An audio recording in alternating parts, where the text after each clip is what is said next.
Anda menyaksikan Kompas Bisnis bersama saya, Asri Gunawan. Saudara, rancangan undang-undang tentang perubahan ketiga atas Undang-Undang Nomor 19 Tahun 2003 tentang Badan Usaha Milik Negara telah disahkan jadi undang-undang. Salah satu isi dalam rancangan itu adalah tentang Badan Pengelola Investasi Daya Anagata Nusantara atau Danantara. Artinya, lahirnya Danantara ini semakin dekat dengan realisasi.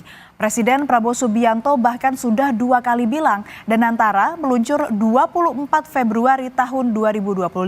Danantara wajib memiliki modal minimal 1.000 triliun rupiah. Ketentuan ini mengacu pada daftar inventarisasi masalah atau DIM dalam RUU yang sama dan sudah disepakati pemerintah dan Komisi 6 DPR.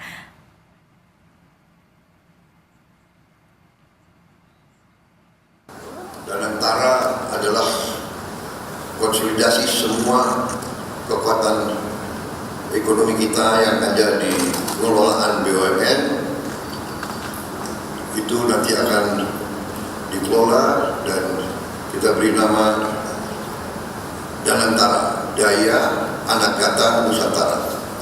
Daya artinya energi, kekuatan, Anagata masa depan, Nusantara tanah air kita. Jadi artinya Danantara ini kekuatan ekonomi, dana investasi yang merupakan energi kekuatan masa depan Indonesia. Kita sedikit lompat dulu ke pemotongan anggaran, saudara. Kami di Kompas TV selama ini mencari tahu detail dari pemanfaatan pemotongan anggaran ini untuk apa saja. Tetapi Menteri Keuangan Sri Mulyani ini enggan memberikan detail pemotongan anggaran ini. Lewat pidato Presiden Prabowo Subianto lah akhirnya semakin terbuka bahwa pemotongan anggaran ini tidak hanya untuk makan bergizi gratis, tetapi juga untuk menyuntik Danantara. Kita ke tahapan pemotongan anggaran dulu. Seperti yang ada di layar Anda, saudara, total ada 750 triliun anggaran yang akan direalokasikan dari APBN. Putaran pertama adalah penghematan dari pos bagian anggaran Bendahara Umum Negara atau BABUN senilai 300 triliun rupiah.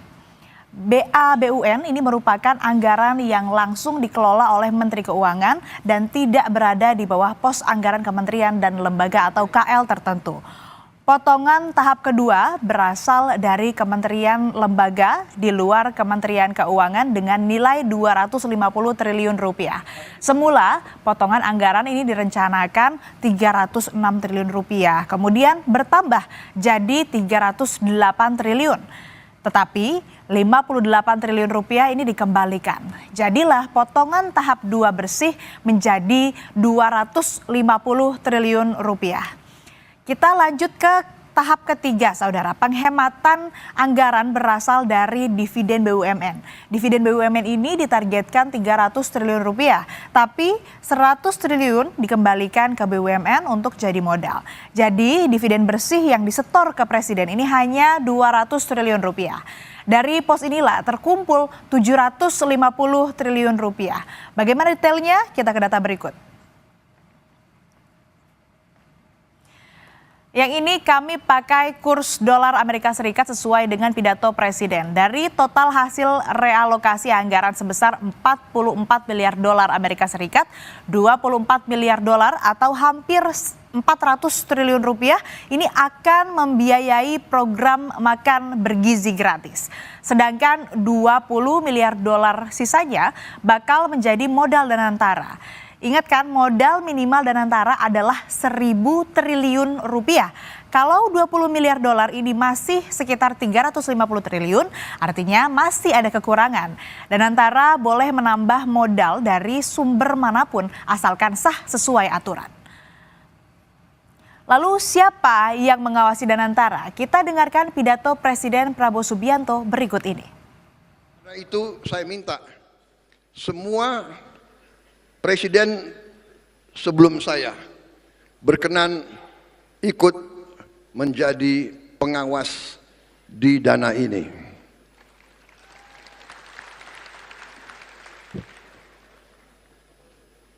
Saya juga berpikir kalau perlu pimpinan NU, pimpinan Muhammadiyah pimpinan mungkin dari KWI dan sebagian yang lain ikut juga membantu mengawasi. Kata Presiden Prabowo Subianto, total aset yang dilebur ke Danantara ini mencapai sekitar 980 miliar dolar Amerika Serikat. Atau kalau kita konversi ke rupiah, nilainya hampir ke 15.000 triliun.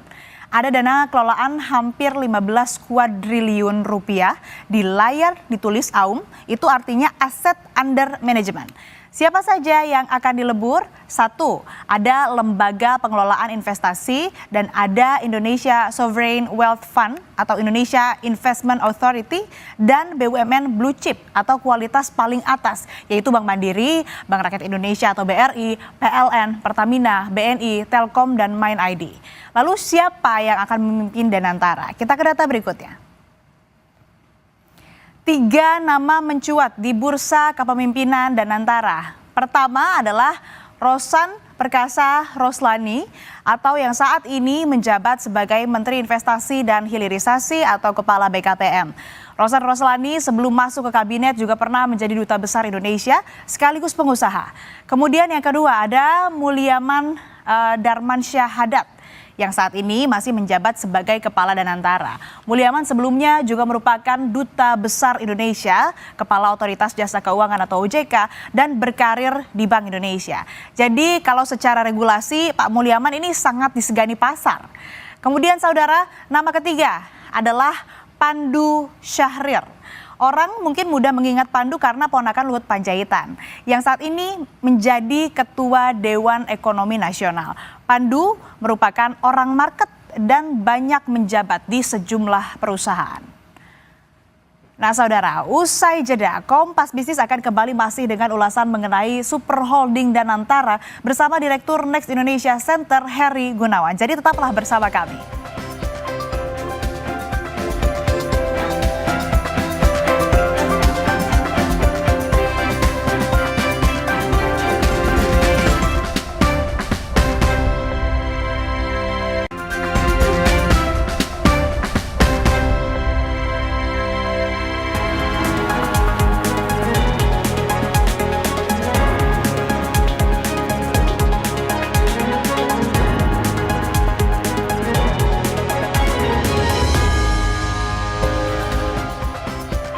Terima kasih Anda masih menyaksikan Kompas Bisnis. Saudara, di tahun pertama masa kepemimpinannya, Presiden Prabowo Subianto mengalokasikan 20 miliar dolar Amerika Serikat atau 325 triliun rupiah untuk menyuntik Super Holding BPI Danantara yang akan diluncurkan pada 24 Februari 2025 mendatang.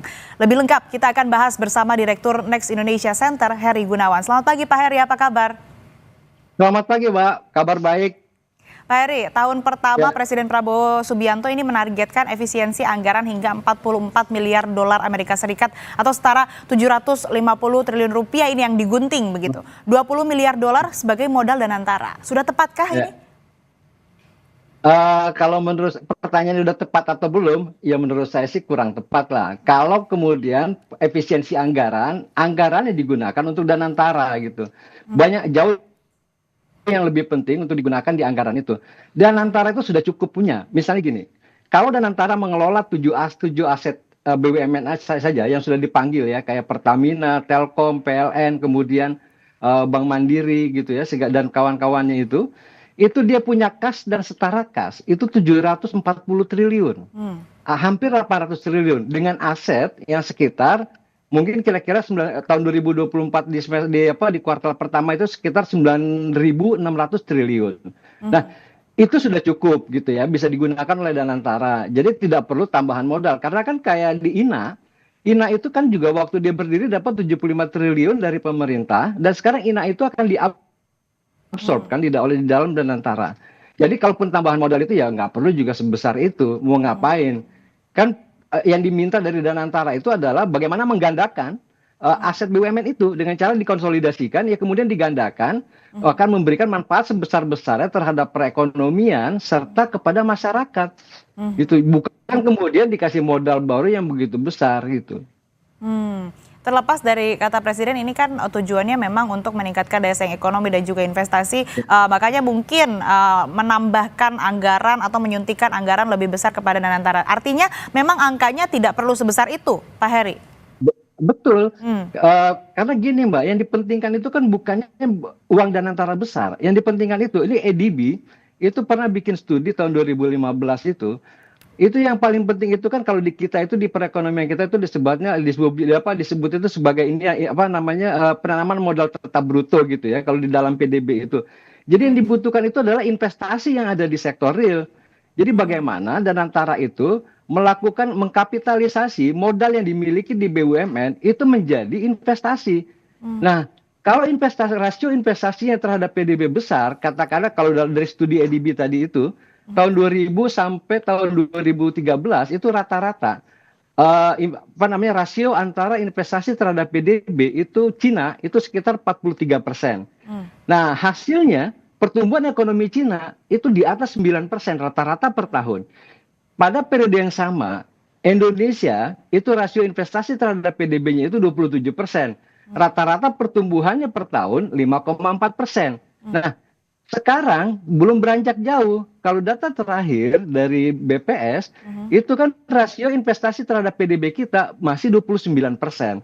Nah, itu artinya kan memang dana yang masuk untuk diinvestasikan di sektor real ya, bukannya portofolio pasar keuangan, di sektor real itu masih punya keterbatasan. Nah, disitulah fungsinya Danantara yang melakukan akselerasi. Dari dana ini, Danantara harus mikir mau investasi di mana, kemudian mengundang mitra segala macam. Danantara bukan hanya menggemukkan BUMN, tapi memanfaatkan itu menjadi investasi sehingga menyerap tenaga kerja, menambah kekayaan per kapita masyarakat kita gitu. Oke, Pak Heri, kan Danantara saat ini juga punya payung hukum Undang-Undang BUMN yang disahkan pada 4 Februari lalu. Nah, ada dana kelolaan hampir 15 kuadriliun rupiah. Nah, apa nilai positif dan risiko dari risiko pengelolaan aset jumbo ini? Kalau resikonya sudah pasti moral hazard. Moral hazard itu bayangin duit sebanyak itu kita dikelola tiba-tiba kaget, itu kan biasanya diselipin. Menyelipkannya itu gini Mbak, menyelipkannya kalau ditaruh di kantong itu kan nggak mungkin, terlalu besar gitu ya. Tapi cara menyelipkannya itu gini, kalau saya mau nakal, kalau saya pengelola Danantara, saya misalkan investasi katakanlah di sektor tertentu, di sektor X gitu ya. Saya ajak aja perusahaan teman saya atau perusahaan keluarga saya itu bareng-bareng investasi di situ dengan jaminan saya sebagai orang Danantara dengan aset yang besar. Nah, ini kan moral hazard. Tapi dia juga punya potensi besar. Juga ada positifnya, mudah-mudahan tidak ada moral hazard itu. Nah, disitulah fungsinya Dewan Pengawas. Kita dengan modalnya semakin besar itu akan menjadi underlying aset itu ketika Danantara membutuhkan pendanaan, misalnya dia menerbitkan bond, atau dia mendapat pinjaman bilateral dengan bank misalnya, itu suku bunganya menjadi sangat rendah. Kalau kalau PT Pertamina sendiri sebagai contoh, mau menerbitkan bond, maka investor akan minta suku bunganya 6-7% ya setahun. Tapi kalau dengan Danantara, karena asetnya menjadi lebih besar digabung dengan Telkom, dengan yang lain-lain, maka suku bunganya nggak lagi 6-7%, bisa jadi 4-5%. Kenapa? Karena risiko gagal bayarnya semakin tipis. Jadi buat investor lebih aman gitu. Jadi itu positif dan negatif. Yang negatifnya kita khawatirkan pada moral hazard gitu. Oke, kemudian ini kan lembaga ataupun juga kementerian ataupun juga lembaga ini pasti ada pengawasannya begitu. Presiden Prabowo Subianto juga sudah mengajak presiden sebelumnya, Presiden Susilo Bambang Yudhoyono, Presiden Megawati, Presiden Jokowi, lalu organisasi masyarakat NU dan Muhammadiyah untuk ikut mengawasi Danantara. Bagaimana menurut Anda ini, Pak Heri? Ya, itu yang buruk. Kalau buat itu awal informasi yang buruk. Sekarang gini, kalau seluruh mantan presiden diminta untuk mengawasi Danantara, jangan lupa loh, mantan presiden kita itu hanya satu, Pak Jokowi, yang tidak berpartai. Pak SBY itu aktif di pengurusan Partai Demokrat. Ibu Mega aktif di pengurusan Partai PDI Perjuangan. Loh, mereka ini suruh ngawasin Danantara, itu artinya itu pemerintah itu samanya mengabaikan regulasi yang mereka buat sendiri, bahwa pengurus BUMN itu tidak boleh dari partai politik. Itu kesamaannya dia artinya menelan ludah sendiri. Nah itu hati-hati, nggak penting, jadi nggak, menurut saya nggak perlu itu. Jadi kalau mau ngawasi boleh diawasi, tapi jangan masuk di dalam struktur. Awasi dari jauh aja gitu. Nah, begitu juga ormas, kerahkan aja seluruh anggotanya, awasi ya Danantara, tapi awasinya dari luar struktur. Jangan masuk di dalam struktur. Kalau masuk di dalam struktur, ya itulah awal kerusakan Danantara. Oke, artinya turut mengawasi boleh, tapi dari luar, jangan masuk ke dalam struktur, karena mungkin dikhawatirkan akan ada konflik of interest, begitu maksudnya? Betul, bisa ya. Satu pertama tadi, dan itu samanya Danantara ditempelin dengan dunia politik gitu. Yang kedua, duit sebesar itu, Mbak, itu nanti banyakan yang ngemil gitu segala macam. Jadi mohon maaf, kayak misalnya ketua organisasi X, saya masuk di dalam Danantara, tolong dong CSR-nya Pertamina kirimin ke sana, ke organisasi saya maksudnya. Tolong dong ke situ. Ya itu kenalan saya, itu kan rusak jadi kayak menurut saya kayak gitu. Janganlah, kasih aja profesional gitu. Kita banyak orang-orang pinter di kita itu. Oke, Pak Heri, ini kan juga banyak tadi seliweran begitu ya nama-nama yang kemudian digadang-gadang atau santer disebut akan menjadi pemimpin pengganti Danantara. Tapi sekarang kan masih ada yang memimpin begitu ya, Pak Mulyaman Hadad. Namun belakangan muncul beberapa nama seperti Menteri Investasi Rosan Roslani dan juga pengusaha Pandu Syahrir. Kalau dari Anda sendiri, bagaimana melihatnya perubahan struktur kepemimpinan Danantara ini, apakah tepat dilakukan saat ini? Kalau menurut saya sih memang benar ada rumor pengen pergantian Danantara. Tapi saya menduga bukan pergantian sih, Mbak.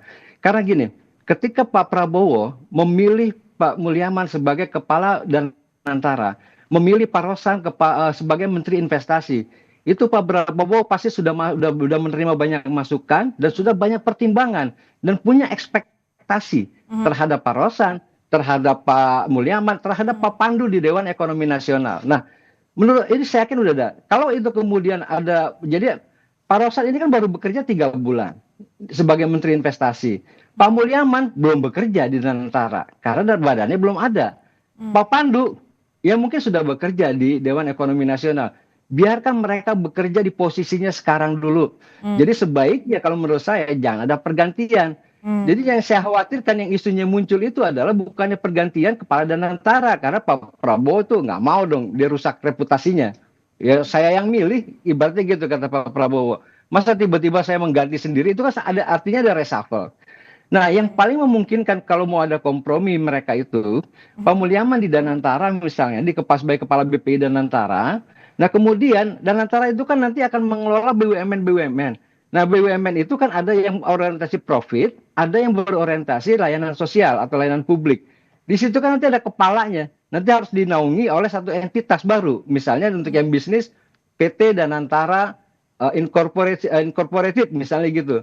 Lebih saja Pak Pandu ada di situ. Nanti misalnya komisaris utamanya Pak Rosan, kan bisa di situ. Karena Pak Rosan itu penting juga ada di Danantara supaya kebijakan Pak Rosan di bidang investasi itu inline dengan Danantara. Tapi bukannya Pak Rosan dipindahin ke Danantara. Kalau menurut saya kasihan Pak Rosan itu.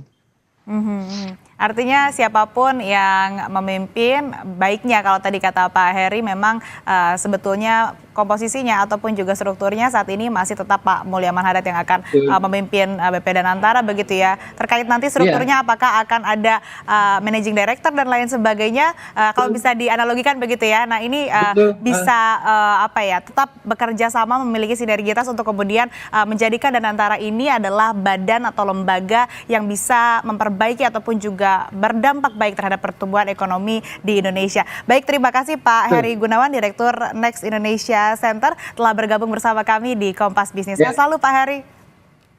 Terima kasih Mbak.